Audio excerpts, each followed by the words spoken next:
I want to talk a bit about policing. I want to touch really on legitimacy, which is a kind of central tenet around policing, and then the impact of kind of algorithms and kind of more generally technology use within the policing context, how that affects legitimacy and perceptions of legitimacy. First of all, we kind of need to go back to why do we have the police in the first place? What are they there for? Robert Peel, back in the early 19th century, widely credited with the sort of invention of the kind of professional police concept in the UK that then exported around the world. And surprisingly enough, at the time in the early 19th century, time of great social upheaval, Industrial Revolution, the aftermath of the French Revolution, and subsequent Napoleonic Wars, there was a huge amount of turmoil both in the UK and certainly across Europe at the time. And that was very much the context in which policing was introduced. And there were lots of people who were very anti the idea of a police force being introduced in the UK, seeing it as essentially an un-English idea, a Bonapartist notion. It had all kinds of baggage attached to it around it being a centralisation of power and control. And so in reaction to that, the proponents of policing had to basically make arguments as to why policing was going to be a legitimate activity. And that was around this idea of policing by consent. The police are the public and the public are the police. Commonly now attributed to Peel and a set of principles that bear his name that are kind of the bedrock of British policing, although there's some doubt as to whether Peel had anything to do with them whatsoever. But nonetheless, they are the things that have become the kind of foundation myth of the British policing model. This idea of policing by consent. You still hear people talk about policing by consent all the time in the context of British policing and its decision making. But obviously this idea of policing by consent is a constant negotiation and a renegotiation that gets affected by different societal contexts, different pressures, different legal regimes, different political regimes. And so it's not remotely a static idea.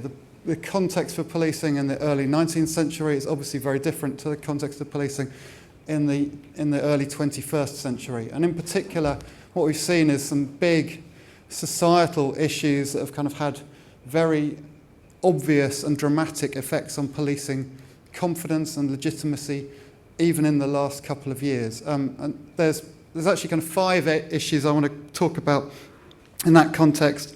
The policing of protest, the policing of the pandemic, Black Lives Matter, the policing of violence against women and girls, and underlying all those things, the policing of technology and the use of technology. And all of those things have affected and come under, basically put under the spotlight the notion of, is policing a legitimate activity? In particular, are police making decisions that are legitimate decisions? Which then gets directly into the frame for this conversation around where do algorithms come into play in this space. Algorithms usage in the policing sector is still quite nascent in the UK.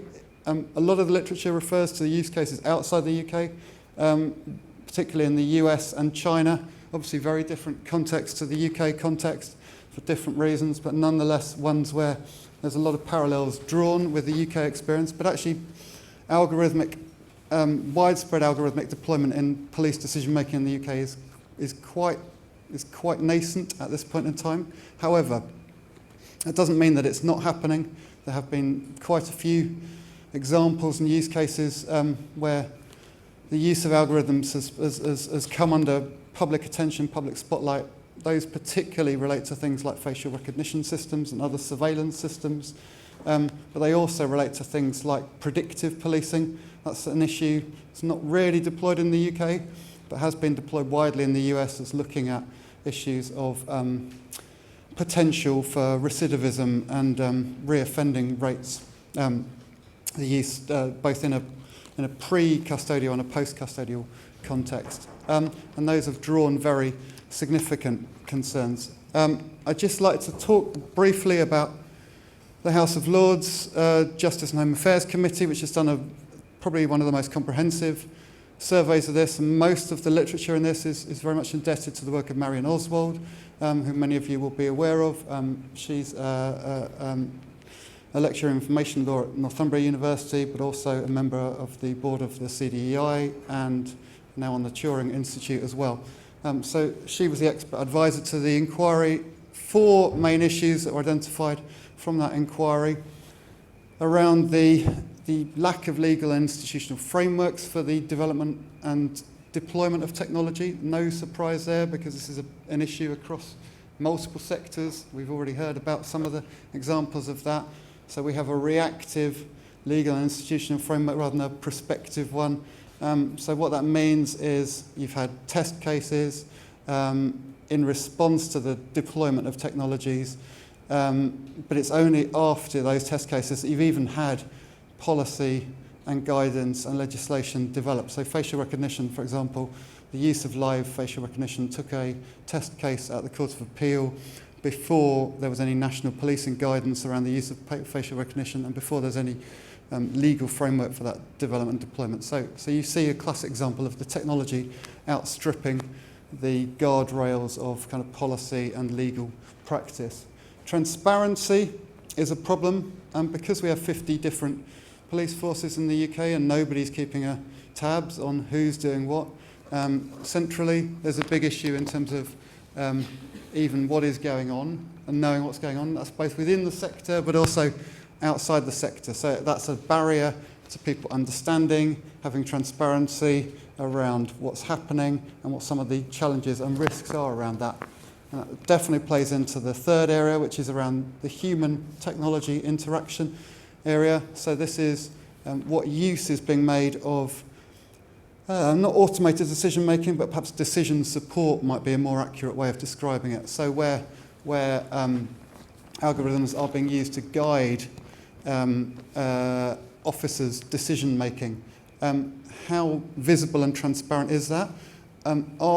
Back to Roger's point around the accuracy and bias issues, which were very evident in the exams context. Are officers aware of some of the issues to do with the reliability of results that they might be being fed as a result of automated decision-making? And certainly are members of the public who are the recipients of these decisions, do they understand them? Are they able to challenge them?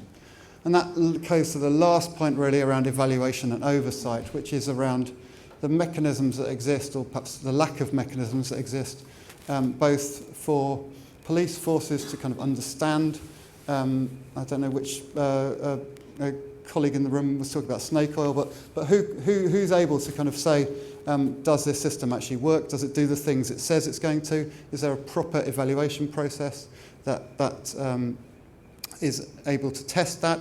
And is there proper independent scrutiny of those systems and the outcomes of those systems? But just to finish on perhaps a positive note, what I would say is police decision-making has always been under the spotlight. It's by definition, it's tested continually in the courts, but it's also tested in public as well. There are opportunities, I think, with the use of algorithms to make what are currently quite opaque decision-making processes more transparent. And there is an opportunity, if harnessed well, I'm not saying we're there yet, but there is an opportunity to perhaps make those decisions more transparent, more objective, notwithstanding all the risks associated with algorithmic decision-making, but anything that can make decision-making in very complex and contested situations more transparent, I think is something that we should be welcoming and looking to see if we can build upon. Thank you very much.